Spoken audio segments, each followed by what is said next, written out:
Is being an electrician in Bosnia and Herzegovina well paid? On average, an electrician in Bosnia and Herzegovina earns around $13,500 a year.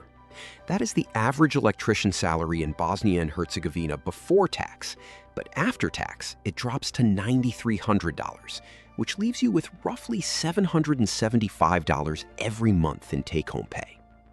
While average electrician pay across the country is modest, you can earn noticeably more in Sarajevo, where the electrician income after tax is $11,000. Living outside the capital brings lower electrician wages, but cheaper rent often makes up for that gap. When you start out, your pay sits below these averages, though it goes up quickly as you gain skills. However, earnings often plateau unless you step into a supervisory role.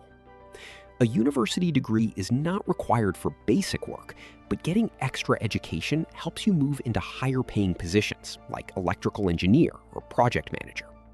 On top of that, mastering specialized skills like industrial automation will bring home a substantially higher income.